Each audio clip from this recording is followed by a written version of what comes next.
langsung menangkapnya. Dan kita dengarkan dan saksikan bersama tentu pemirsa dalam laga International Under-19 Friendly Turnamen antara Bulgaria Under-19 berhadapan dengan Indonesia Under-19.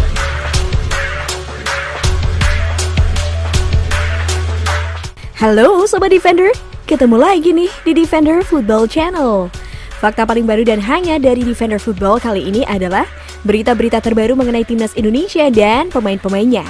Tapi tunggu dulu, sebelum kita bahas satu persatu beritanya, jangan lupa untuk klik like dan subscribe channel Defender Football. Dan yang paling penting, jangan lupa juga untuk nyalain loncengnya agar terus dapat info terbaru dari Defender Football.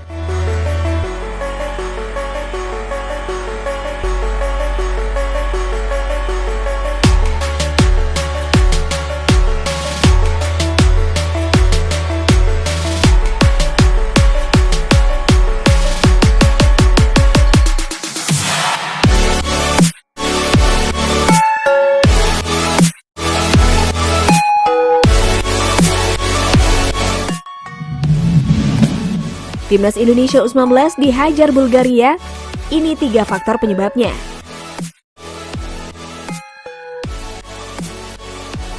Laga uji coba pertama yang dilakoni Timnas Indonesia U19 asuhan Shin Tae-yong dalam pemusatan latihan di Kroasia berakhir dengan kekalahan.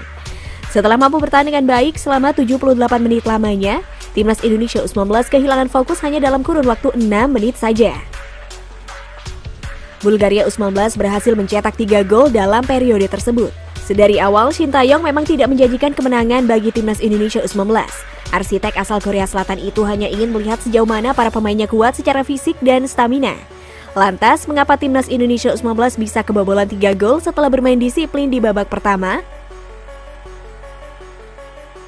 Kalah postur.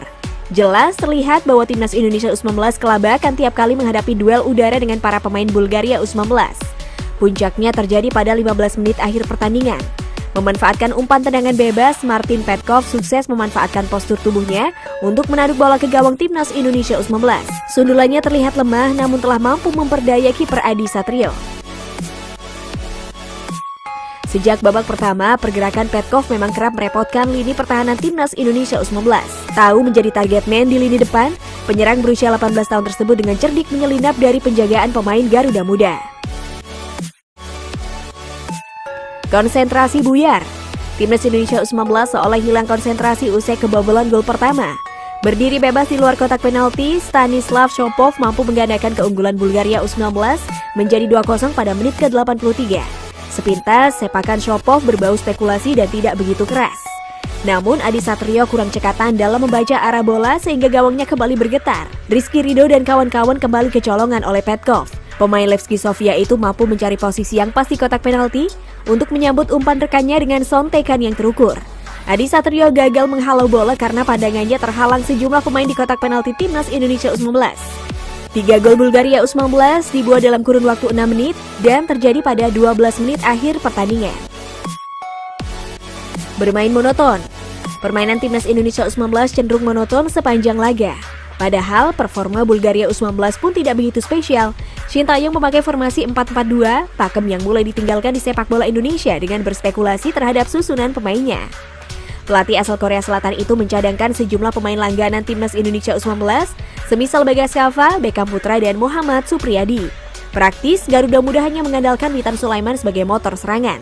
Witan tentu tidak bisa bekerja sendirian. Para pemain tengah lainnya yaitu David Maulana, Komang Teguh, dan Andi Irfan tidak berkarakter kreatif. Alhasil, pasokan untuk Sadam Ghaffar dan Irfan Jauhari di lini depan kosong. Keduanya bahkan tidak banyak menyentuh bola, hanya terlihat berlari-lari untuk menjaga kedalaman di lini pertahanan sendiri.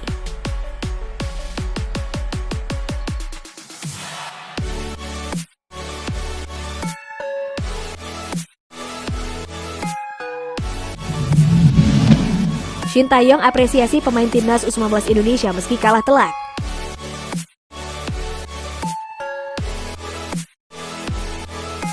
Shin Tae-yong memberikan komentar terkait kekalahan yang didapatkan oleh Timnas U19 Indonesia kala menghadapi Bulgaria di mana laga berkesudahan dengan skor akhir 0-3.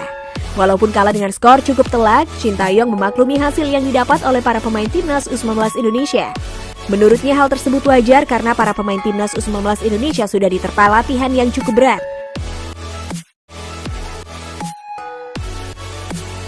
Ia juga mengatakan bahwa saat ini anak asuhnya sedang berproses menuju ke kondisi yang lebih baik lagi. Ia mengatakan yang jelas tim masih proses karena materi latihan dengan intensitas tinggi dan para pemain sudah menunjukkan kerja kerasnya di pertandingan ini.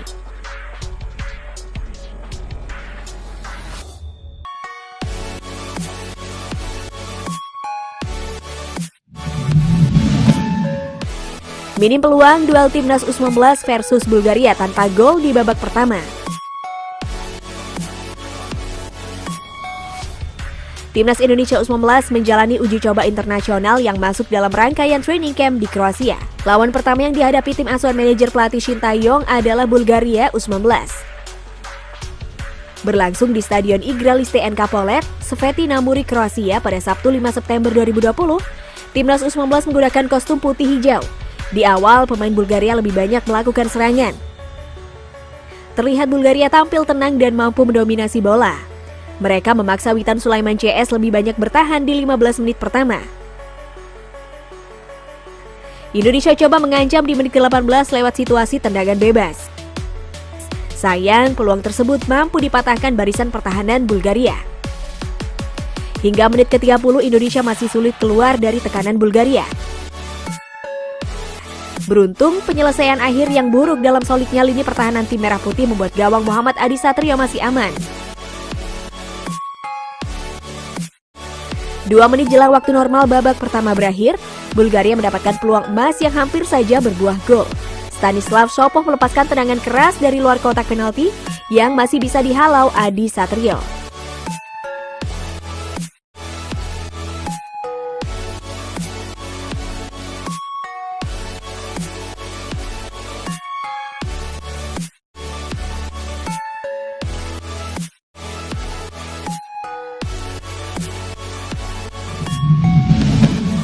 Statistik timnas U19 Indonesia sama persis dengan Korea Selatan kalahkan Jerman di Piala Dunia 2018.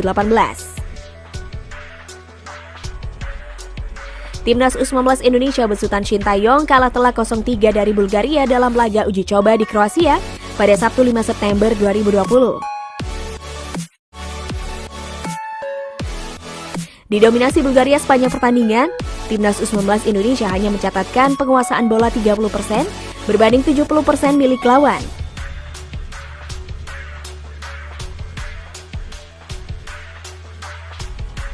Yang menarik, statistik penguasaan bola timnas U19 Indonesia dalam laga pertama Shin Tae-yong itu sama persis dengan yang dimiliki Korea Selatan waktu membuat sensasi mengalahkan Jerman di Piala Dunia 2018.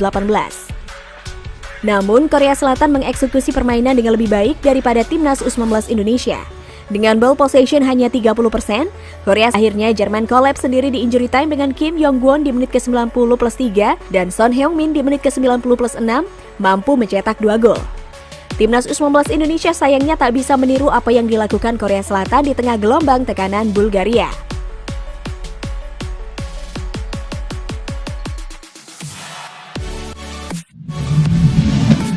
Menilik lawan timnas U19, Kroasia punya pemain Chelsea dan Dinamo Zagreb.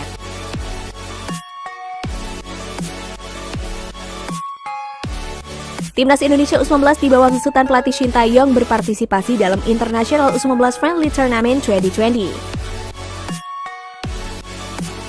Laga melawan Kroasia akan berlangsung pada 8 September 2020 pukul 21 waktu Indonesia Barat.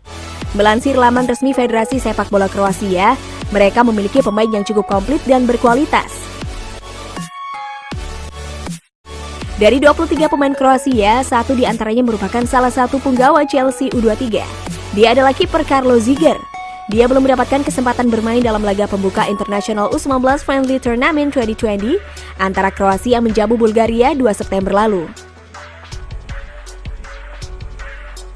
Pada laga tersebut, pelatih Kroasia Josip Simonic lebih memilih Carlo Sentic sebagai kiper utama selama 90 menit. Melihat pemain Kroasia lainnya, mereka banyak dihuni oleh pemain-pemain dari klub Dinamo Zagreb, tepatnya 5 orang. Salah satu yang perlu diwaspadai adalah sosok Antonio Marin. Di usianya yang masih 9 tahun, bergabung dengan tim utama Dinamo Zagreb, dia bahkan juga sempat bergabung dengan timnas U21. Antonio Marin juga menjadi salah satu aktor kemenangan Kroasia versus Bulgaria dalam turnamen yang diikuti oleh timnas U19. Dia menceploskan 2 gol di laga itu.